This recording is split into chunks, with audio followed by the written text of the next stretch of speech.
The wind howled through the dense forest, rattling the old wooden shutters of the remote cabin. The night was thick with darkness, broken only by the pale glow of the moon filtering through the skeletal branches of the pines. Deep in the stillness, a low, guttural growl rumbled from just beyond the tree line. Inside the cabin, Olivia Turner bolted upright in bed, her pulse hammering. There was again that sound, that deep, primal growl that had echoed through the night for the past week. She reached over, shaking her husband, James, awake. "Listen," she whispered, her voice barely audible over the wind. James groggily sat up, rubbing his eyes. A moment later, another growl reverberated through the cabin walls, sending a shiver down his spine. But this time, it was followed by something far worse. A soft whimper.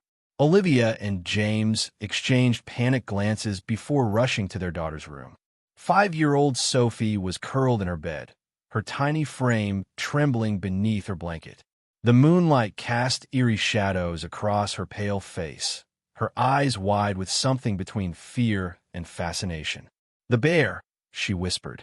James swallowed hard and moved toward the window. He hesitated before peering through the frost-covered glass. His breath hitched. There at the edge of the forest stood a massive black bear. Its hulking figure was partially illuminated by the moon, its fur bristling in the cold. But what sent a cold wave of terror through him was its posture, rigid, unmoving, watching. And then it did something that turned James's fear into sheer dread. It growled low, menacing, deliberate. At Sophie's window, James stumbled back, heart pounding. For a week, they had assumed the growling was a coincidence, that the bear had merely wandered near their cabin in search of food. But this was different. This was intentional. And that realization sent a chill deeper than the winter air outside. What did the bear want with their daughter? And why, no matter what they did it keep coming back every single night? James slammed the lock on the window, his hands shaking. Olivia wrapped her arms around Sophie, who clung to her mother's sweater, her small body shivering, not from the cold, but from something deeper. The bear's growling had never escalated into an outright attack, but its persistence was unnerving. Every night, at nearly the same hour, it would appear, always at the edge of the forest, always watching, and always growling towards Sophie's room. "We need to call someone," Olivia whispered, her voice tight with fear. James nodded, reaching for his phone, but the moment his fingers hovered over the screen, something outside changed. The bear had stopped growling. James turned toward the window, hesitantly pulling the curtain back. His breath caught. The bear was still there, its hulking figure barely visible against the tree line. But something was wrong. It wasn't looking at the cabin anymore. It was staring into the woods. A long, guttural snarl rumbled from its throat, the kind of warning sound James had only ever heard in nature documentaries when a predator was confronted by something dangerous. James narrowed his eyes, following the bear's gaze into the dark expanse of the forest. At first, he saw nothing but shifting shadows cast by the swaying trees. But then, a flicker of movement. Something was out there. Something else. The realization sent an instinctive chill up his spine. The bear had never tried to attack Sophie or even approach the house aggressively. It wasn't hunting them. It was protecting them. James's breath hitched as he turned back to Olivia. "I don't think the bear is here for Sophie," he said slowly. "I think it's warning us." Olivia frowned, tightening her grip on their daughter. "Warning us about what?" Before James could respond, the bear let out a sharp, thunderous roar, a sound so powerful it rattled the window panes. It charged forward a few steps, kicking up snow, its fur bristling. Then, from the depths of the forest, another sound emerged. A sharp, shrill cry, unnatural and chilling. James's stomach twisted into knots. That was not a bear, and it was not something he recognized. The bear's growling had never been meant to threaten Sophie. It had been a nightly warning, a desperate attempt to keep whatever lurked in the darkness from getting too close. Something was out there. Something worse than the bear. And now, James and Olivia had to face the horrifying truth. The bear hadn't been haunting them. It had been their guardian all along. James stood frozen at the window, heart pounding in his chest as the bear's warning roar echoed through the night. The creature's massive frame was rigid, its muscles coiled with tension, eyes locked onto the shifting darkness beyond the trees. It wasn't just standing guard, it was challenging whatever lurked in the woods. James had spent his whole life respecting nature's hierarchy, believing wild animals behaved based on instinct, hunting for food, defending their territory, surviving. But this defied everything he understood. A bear wasn't supposed to care about humans. It wasn't supposed to stand between them and some unseen threat. His mind raced, trying to rationalize it. "James," Olivia whispered, breaking the suffocating silence. Her voice trembled. "What is happening?" He turned to her, seeing the sheer panic in her eyes.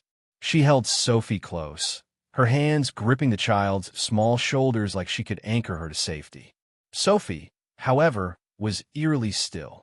She wasn't crying. She wasn't shaking. She was listening. James knelt in front of her, forcing his voice to be calm despite the dread curling in his stomach. "Sophie, honey," he said gently, "do you know why the bear is here?" Her big, round eyes lifted to meet his. For a moment, she hesitated, her tiny fingers gripping the edge of her blanket. Then, she whispered, "He doesn't want it to come inside." James's blood ran cold. He swallowed hard, brushing Sophie's golden hair away from her face. "Sweetheart, what do you mean?" Sophie shifted uncomfortably, looking down. "It watches me," she murmured, "from the trees. But the bear tells it to go away." James felt the ground drop out from under him. There was something in the forest, something that came every night, watching through the trees. And the only reason it hadn't come closer was because of the bear. The weight of it crashed down on him like a landslide. He had spent a week fearing the wrong thing. He had been terrified of the growling, the nightly presence of the bear. But in reality, the bear had been standing watch, placing itself between their home and whatever else was out there. He turned back to the window. The bear was still there, its posture unwavering. But James now saw something deeper in its stance, determination. It wasn't acting out of hunger or aggression. It was acting with purpose. A shiver rolled down his spine. How could this be possible? Wild animals didn't protect humans. They didn't guard little girls from unseen terrors in the night. And yet this one did. James took a shaky breath, his mind whirling with 1,000 questions. What did the bear know that they didn't? And more terrifyingly, what had been lurking out there, just beyond their sight, all along? Olivia's grip on his arm tightened. "James, it's moving." He whipped his head around just in time to see the bear shift, lowering its massive head, its breath steaming in the frigid air. It let out a final warning growl, deep and guttural. Then, after a long, tense moment, it turned and began retreating into the woods, vanishing into the blackness. Silence settled over the cabin, but it wasn't comforting. It was suffocating. James realized his breathing was shallow. His hands felt clammy despite the cold. He was a logical man, a man of reason. But reason didn't explain this. Instinct didn't explain this. The bear had been guarding them, and now it was gone. James exchanged a look with Olivia. Neither of them spoke, but the unspoken question hung between them like a dark cloud. Without the bear, would it come closer? The silence inside the cabin was deafening. James's breath came in short, shallow gasps as he stared out the window, willing his eyes to adjust to the darkness beyond the trees. The bear was gone, and now the unknown remained. Olivia pulled Sophie closer, her body tense, her gaze darting between James and the frost-covered glass. "What do we do?" she whispered. James had no answer. Logic told him to barricade the doors, call for help, even if they were miles from the nearest town. But a deeper, more primal part of him knew that whatever had been out there had waited patiently, lurking in the shadows beyond the bear's protection. And now with the bear gone, his knuckles turned white against the windowsill. He strained to see past the tree line, past the shifting shadows of moonlit branches. Then movement, a figure just beyond where the bear had stood moments ago. It was too dark to make out details, but James saw enough, an outline, elongated and unnatural, standing impossibly still between the trees. His stomach clenched. That was not a bear. The air inside the cabin felt thick, pressing against his ribs. His pulse roared in his ears. Every instinct in him screamed to run, to grab Sophie and Olivia and go. But then, a sound, low, guttural, and familiar. A growl. James's breath caught, but it wasn't coming from the woods. It was behind him. He turned, his body moving before his mind could catch up. Sophie was still curled against Olivia, but her small face had changed. Her eyes were wide, but not in fear, in understanding. "Sophie," James whispered, his voice barely his own. She lifted her chin slightly, her lips parting. "He's back." James spun toward the window, and there it was, the bear, emerging from the darkness like a ghost, its black fur blending seamlessly with the night. It moved with slow, deliberate steps, its head low, shoulders tense. But its eyes, those deep, intelligent eyes, were locked onto the shape beyond the trees. The figure in the woods did not move. The bear took another step forward, exhaling a sharp huff of breath into the cold air. Its growl deepened. Not an attack, not a threat, but a warning. James felt his own breath return in sharp bursts. He shouldn't understand what was happening. He shouldn't be able to feel the weight of what the bear was doing. But somehow he did. The bear wasn't just standing between them and the unknown. It was telling it to leave. For long, agonizing seconds, the standoff continued. Then, without a sound, the figure in the trees shifted. A flicker of movement, and then it was gone, swallowed by the forest. James didn't move. He barely even blinked, terrified that if he did, this strange and unexplainable moment would shatter into something logical, something ordinary. But it didn't. The bear stood still for another moment, then turned its massive head toward the cabin, toward Sophie. James felt the weight of the moment settle over him like a thick blanket. This animal, this creature that he had spent his life believing was nothing more than an apex predator, had chosen to protect them, not for food, not for survival, but for something deeper, consciousness, empathy. James had spent years studying nature, documenting animal behaviors from a distance. But no textbook, no lecture, no scientific paper had ever prepared him for this. This was not just survival instinct. This was understanding. The bear exhaled one last time before stepping backward, its massive frame disappearing once more into the darkness of the forest. James remained at the window long after it was gone, his hands trembling at his sides. He didn't know what had been in the woods that night, but he did know one thing. The bear hadn't just saved them. It had chosen to, and that changed everything. James sat at his desk, staring at the blinking cursor on his screen. The words he needed to write should have come easily. After all, he had spent years documenting wildlife, carefully analyzing animal behavior with scientific precision. Yet, no amount of academic training had prepared him for what had happened in that cabin. The bear's actions defied conventional understanding.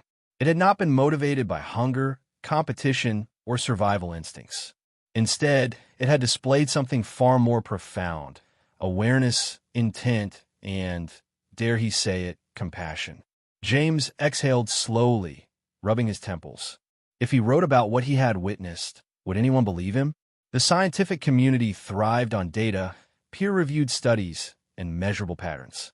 But how did one quantify a choice? How did one measure altruism in a species known for its solitary, often aggressive nature? He reached for his notes, flipping through pages of research on bear behavior. Now they felt inadequate. The textbooks were filled with statistics, survival patterns, and instinctual behaviors, but nowhere did they acknowledge the possibility that a wild animal could care in the way he had witnessed. His thoughts drifted back to Sophie, to the quiet way she had accepted the bear's presence without fear. Children, he realized, had a way of seeing the world without the constraints of logic. They accepted connections that adults often dismissed. Perhaps the problem wasn't with nature, but with how humans had chosen to see it. James turned back to his screen, his fingers hovering over the keyboard. He had two choices. He could file the event away as an unexplainable anomaly, a strange occurrence best left to folklore and whispers. Or he could challenge everything he thought he knew. Taking a deep breath, he began to type. James sat at his desk, staring at the blinking cursor on his screen. The words he needed to write should have come easily. After all, he had spent years documenting wildlife, carefully analyzing animal behavior with scientific precision. Yet no amount of academic training had prepared him for what had happened in that cabin. The bear's actions defied conventional understanding.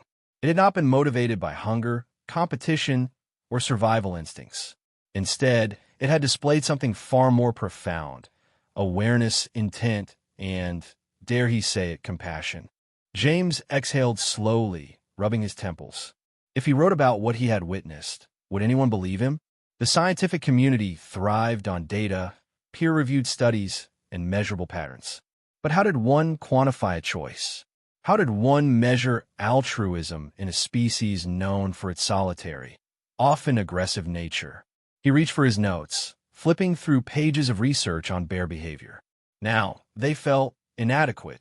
The textbooks were filled with statistics, survival patterns, and instinctual behaviors, but nowhere did they acknowledge the possibility that a wild animal could care in the way he had witnessed. His thoughts drifted back to Sophie, to the quiet way she had accepted the bear's presence without fear. Children, he realized, had a way of seeing the world without the constraints of logic. They accepted connections that adults often dismissed. Perhaps the problem wasn't with nature, but with how humans had chosen to see it. James turned back to his screen, his fingers hovering over the keyboard. He had two choices. He could file the event away as an unexplainable anomaly, a strange occurrence best left to folklore and whispers. Or he could challenge everything he thought he knew. Taking a deep breath, he began to type. For centuries, we have observed wildlife through the lens of survival: predators and prey, dominance and submission. But what if we have been missing something greater? What if animals, like humans, are capable of empathy, intention, and even protection beyond their own species? His hands moved faster now, the weight of hesitation lifting with each word. I witnessed something that defied explanation. A wild bear, with no personal gain, placed itself between a child and an unknown threat. Not once, but night after night. It made a choice, not for food, not for territory, but for something deeper. And if this is possible in one species, how much more do we fail to understand? He knew the paper would stir controversy. Some scientists would dismiss it as anecdotal, unprovable. But others, those willing to challenge long-standing beliefs, would see what he saw: a new frontier in understanding the minds of wild creatures. Beyond academia, he imagined the potential ripple effect. Could this shift how conservationists approached wildlife protection? Could it change how the public saw predators, not as mindless threats, but as beings with intelligence and agency? James leaned back, staring at the screen. The bear had done more than protect his family. It had changed everything he thought he knew. And now, it was time for the world to change too. James stood at the edge of the forest, the crisp morning air biting at his skin. The world around him felt different now. Not because the trees had changed or the snow-covered ground looked any less familiar, but because he had changed. For years, he had believed that humans were separate from nature, observers watching from the outside. Science had taught him that survival was a cold equation: predators hunting prey, instinct overriding emotion. But the bear had shattered that belief. It had not acted out of instinct alone. It had chosen to stand guard. That single act had rewritten everything James thought he understood about the natural world. It was no longer just about data points and documented behaviors. It was about connection. His paper had already begun circulating in the scientific community, sparking debate. Some dismissed it outright, unwilling to consider the idea that animals could act with intention beyond survival. But others, wildlife experts, conservationists, even behavioral psychologists, had reached out, intrigued by the possibility. What if bears, wolves, even apex predators felt more deeply than humans had ever given them credit for? What if conservation wasn't just about protecting numbers, but about respecting their intelligence, their choices, their place alongside us? James closed his eyes, listening to the rustling of the wind through the pines. Somewhere out there, the bear still roamed. It had returned to its world, expecting nothing in return for what it had done. But James would not forget, and he would make sure the world did not forget either. He reached down, taking Sophie's small hand in his. She looked up at him with the quiet understanding that only children seem to have, her eyes reflecting the wonder of a world where humans and animals were not so different after all. "Do you think he'll come back?" she asked softly. James smiled, squeezing her hand. "Maybe," he said, "but even if he doesn't, he's still with us." Sophie nodded, turning her gaze toward the trees. James followed her stare, his heart steady. The world had changed, and now it was time for humans to change with it.